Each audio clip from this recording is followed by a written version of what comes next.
We put happiness on a pedestal as some sort of ultimate goal in life. The pursuit of happiness is actually enshrined in the US Constitution. But what if chasing happiness is actually a trap?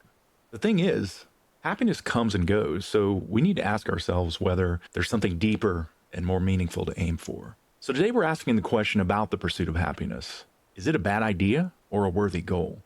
My name's Todd and I'm here with James. Hi, James. Good morning, Todd. Hope you're well.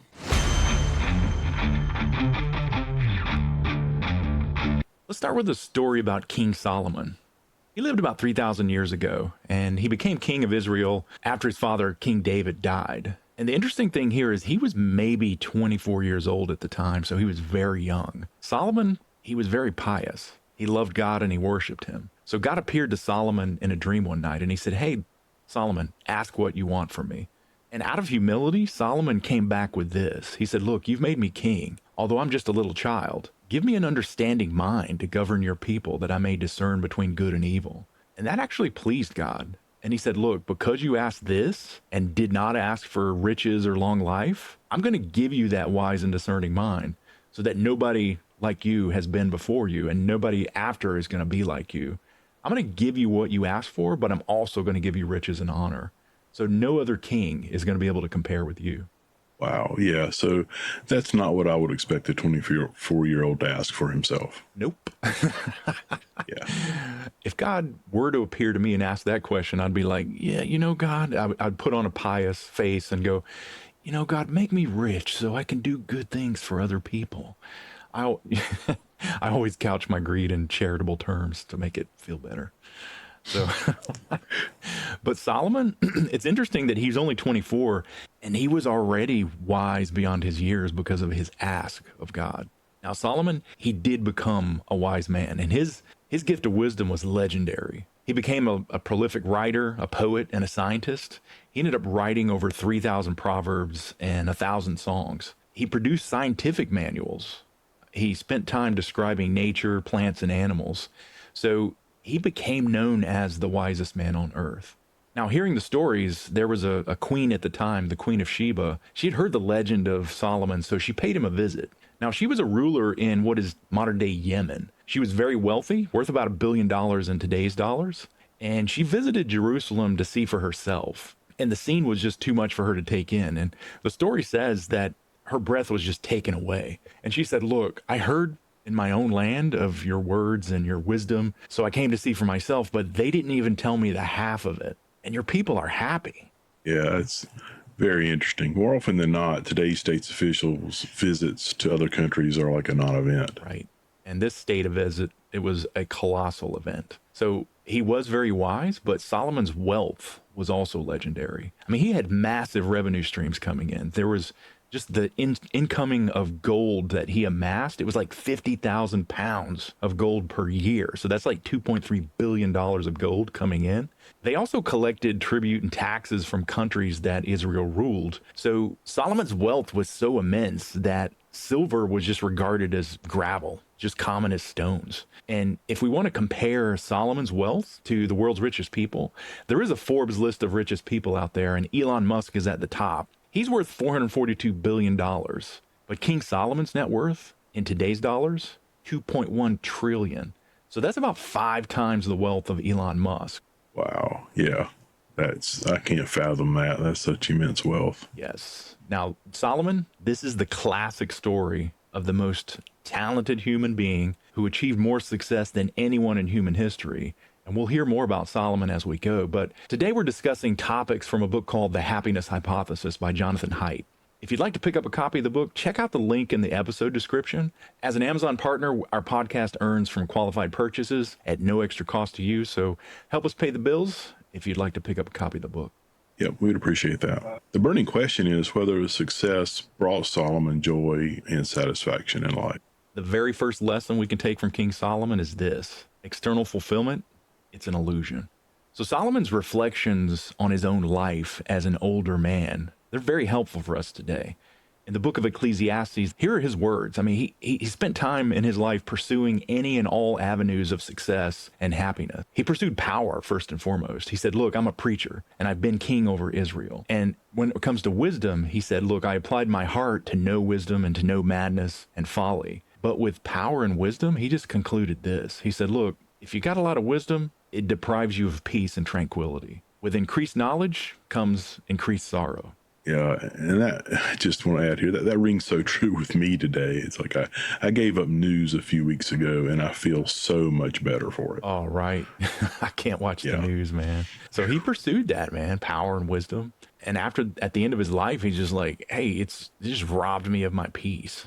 And just gave me sorrow. But then he also pursued pleasures. And he said this. He said, I know what, I'll pursue pleasures. So Solomon, enjoy yourself. He searched out ways to cheer up himself with wine, and he built houses and vineyards, parks and gardens for his own enjoyment. But with regards to that, he just concluded, look, laughter is just madness. Pleasure, it's of no use. And that's why we can't fantasize. We fantasize about retiring and laying on a beach somewhere, just relaxing for the rest of our days. We can't do that because pleasure, it's limited in its ability to please us, right?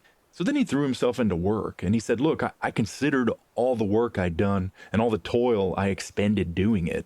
But with that, he just concluded, look, I just hated all my work. Seeing that I'm going to do all this work and I'm just going to leave everything to somebody else. That person may be wise or they may be a fool. So his final conclusions, looking back on his life, he just said, look, the wise person, they die just like the fool. It's all vanity and striving after wind. So there's just nothing to be gained from these pursuits. So Solomon had everything, power, pleasure, and wealth, but he still felt empty. Yes. And we now have scientific research that tells us why. Now, from the book, research points us to what scientists call the adaptation principle. And if you think about your best and worst experience in life, maybe your best experience could be you're a startup founder that sells your company one day for $100 million. So in a moment, all your dreams come true. You get an insane amount of wealth coming in, and it does change your life forever. That's the best experience. Now, what about the worst experience? Let's say you have a horrible accident. You're hit by a bus and you become a paraplegic. You wake up in the hospital and the doc's like, look, you're never going to walk again. So naturally, you're going to initially be in this horrible pit of despair because your life's changed forever in that scenario too. But here's what the adaptation principle says. Whatever happens to us in life, good or bad, we're going to adapt to that new circumstance and return to a baseline state of happiness. So whether you're become a paraplegic or if you're a startup founder billionaire, you're going to have some level of happiness down the road and you're going to return to a baseline. That is quite interesting. Yeah, and it makes me think of the story of Lex Luger. He was a pro wrestler, famous back in the 80s, 90s, whatnot. But he was also a former NFL football player. He was 6'6" and 275 pounds at his peak. Now, during his athletic career, he had bone spurs that formed on his neck. And on a long flight, he was sitting there talking to someone on a transcontinental flight. And so just in there for a long time, he was sitting there with his neck cranked to one side, talking to someone next to him. And his neck started to hurt. So then he landed, went to the hotel, and he just went to bed. And overnight, there was swelling that took place. And he awoke the next morning completely paralyzed from the chest down. He could move his arms, but he couldn't do anything else. He lay there in a panic, and he just sat there screaming, trying to get someone to come help him. Now, years later, he was a patient at the Shepherd Center in Atlanta, and I actually had lunch with Lex Luger. Interestingly enough, it was just the two of us. And we just sat there eating cafeteria food, and he told me his life story. He was sitting there in a motorized wheelchair, and I'm sitting across from him, and his limbs were a bit twisted a little bit because of the nerve damage, but he was still a massive human being. I was just sitting there looking at his thighs like, this guy is huge. And I felt like a child sitting across from him. But here's what he said about his paralysis. He's like, look, Todd, as a pro wrestler, football player, whatever, I had success, and I had all this money. I had Porsches, I had big houses. He said, but I was surrounded by people that were just users, losers, and abusers. That's what he called them. It was just people that wanted something from him. But after the paralysis, he said this. He's like, look, I've got friends now for the first time in my life. Yeah. Lex found a good perspective on bad circumstances. Yes, he did. Yeah. Wow. So King Solomon adapted to his wealthy lifestyle. And then Lex Luger adapted to his paralysis. So Lex, his story, he goes from extreme wealth and all the advantages in life and living in luxury to paralysis and poverty. Now, at first I felt sorry for him, but as I sat there talking to him, the guy really motivated me because he pepped me up from his wheelchair, no less. So that's the adaptation principle. Now, what about our accomplishments? And thinking about King Solomon, scientists talk about the progress principle when it comes to our accomplishments. And what this means is when you achieve something, the enjoyment is usually limited or even non-existent. Now, why is that? It's because our minds give priority to anticipation over the actual achievement. So your achievements could be, for myself, I mean, I graduated boot camp from the Marines. It was actually a surreal experience. I wasn't euphoric. I was just tired. I was just ready to go home. I ended up sleeping for like 3 hours after that. Also, graduating from college, that was kind of a letdown because it's like, okay, now I got to get to work. What next? So the joy, it ended up being in the daily grind and looking forward to accomplishing the goal. And so the authors take Jonathan Haidt. He said this about accomplishments. He said, look, when it comes to goal pursuit, it really is the journey that counts, not the destination. The final moment of success, it's often no more thrilling than the relief of taking off a heavy backpack at the end of a long hike. So the takeaway here is whether we have good or bad circumstances in life, they really don't matter that much long term. And Solomon's conclusion was, look, success, it's all vanity, chasing after win. It's just meaningless. And today we've got that scientific research showing us why, the adaptation principle and the progress principle. Wow. So the message sounds pretty bleak. How about some data that paints a slightly happier picture?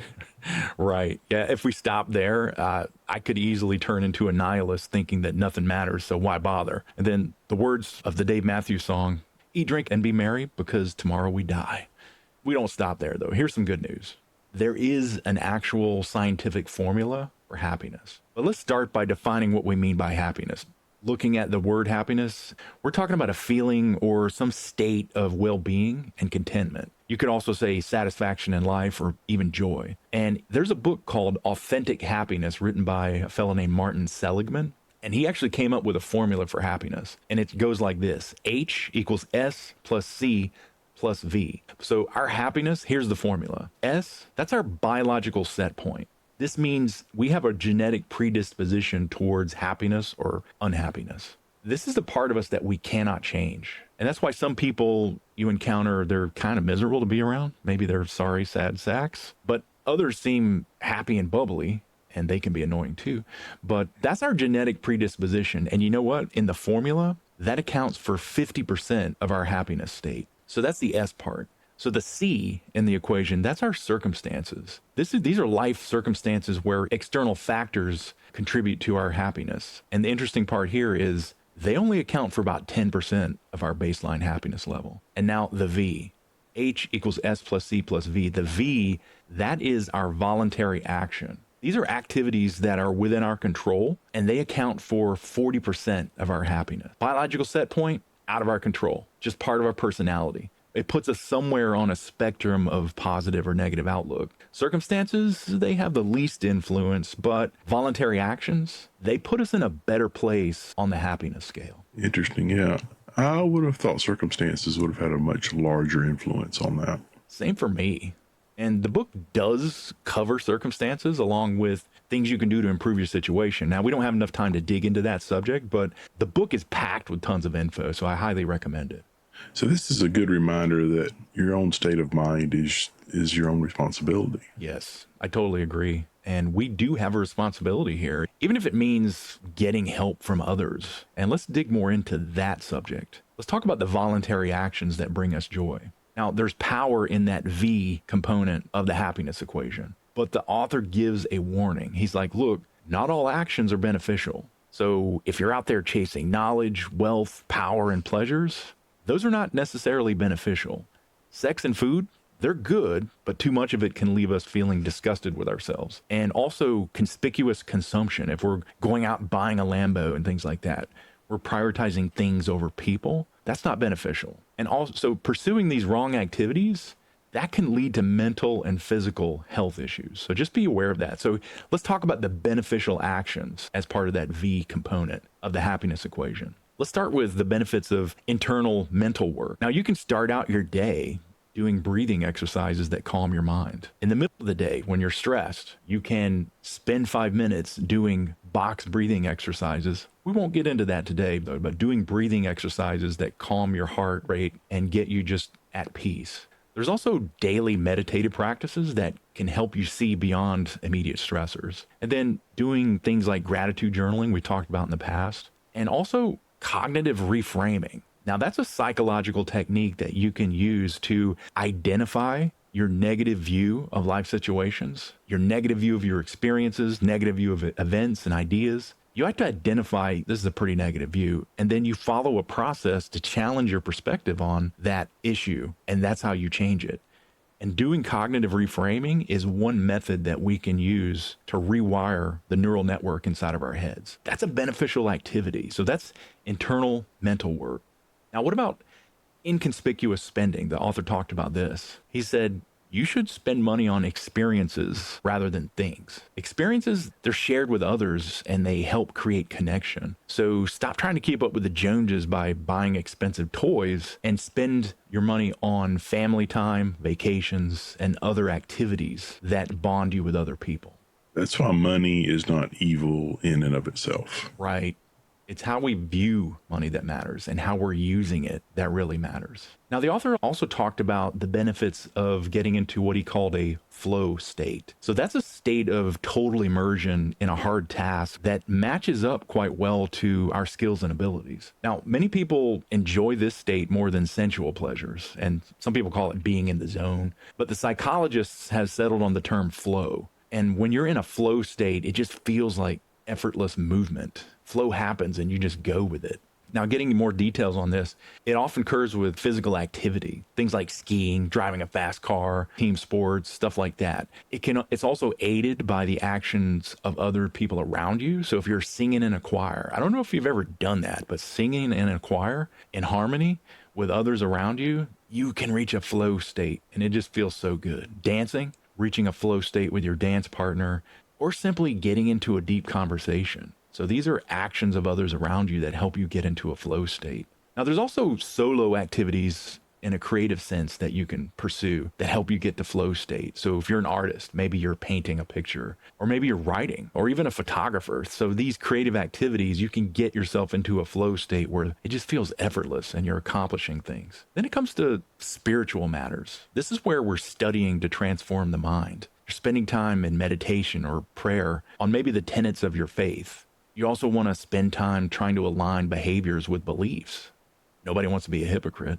You also want to identify character flaws and say, hey, here are areas where I need to improve. And then just general spiritual growth. Prayer and meditation can help with that. And then along the lines of spiritual activity, serving others, you can reach a flow state doing that. But here are the keys to flow. It has to be something worthy of pursuing. There has to be a challenge involved, and it has to fully engage your attention. You have to possess skills to meet the challenge. So I'm not going to reach flow state if I go out on an NFL practice field and start trying to play with those guys. I don't have the skills for that. So I need to possess skills that match the challenge. And what happens in flow state is you're getting immediate feedback on how you're doing at each step. And that aligns with the progress principle where we get satisfaction out of that. So you get this flash after flash of positive emotion during an activity in flow state. I think we can all relate to reaching flow state with worthwhile activities. Flow state, it's a good feeling. It's like Neo in that movie, The Matrix. You feel confident, capable, unstoppable. And it's the opposite of that very common nightmare where you're running away from a bad guy while walking in mud. Here's another worthwhile activity. The author recommends that we arrange our lives to find balance between pleasures and gratifications. Now let's talk about the difference between those. Now pleasures, they're like sensual delights that spark emotion in us. Eating good food, having sex, back rubs, seeing a beautiful sunset, standing there enjoying a cool breeze. So these are sensual things that spark emotion in us. But here's the thing. There's no lasting benefit from those activities. You feel good in the moment, but there's nothing afterwards. Now, they're not bad. Too much sensual pleasure, we end up overdosing and deadening ourselves to future pleasure, almost like a drug. Gratifications, however, these are much more fulfilling activities. So these are activities that engage you fully. They draw on your strengths and they allow you to lose your self-awareness. And they ask more of us. We get challenged by gratifications and they make us extend ourselves. They often come from accomplishing something or learning something or improving something. These gratifications are associated with the flow state where hard work becomes effortless and we actually want to exert ourselves more and more so that we get better. Now, the author did a scientific experiment with his students on pleasures versus gratifications. He assigned activities. He said, first thing I want you to do is indulge in a pleasure. And specifically, I want you to take a break and eat some ice cream during the day and enjoy it. Second, I want you to perform 3 gratifications. I want you to attend a lecture that you normally don't go to. I want you to perform an act of kindness for a friend who's down. I also want you to write down reasons you're grateful for someone and then go tell them about. And here are the results. The kindness and gratitude activities, the gratifications, they left the students feeling good the rest of the day or even longer. They experienced long-term benefits from pursuing gratifications. The ice cream, it was nice in the moment, but no lasting impact. Once they finished the ice cream, they just moved on. That all makes sense. It seems like happiness is something that we're experiencing, but we don't get it directly. I know, right? I believe that we can enjoy a sense of well-being and contentment, but it's only a byproduct of pursuing other pleasures. Yeah. Devoting our time and energy to worthwhile pursuits and relationships. So where does religion factor into all that? Yeah, this is a biggie.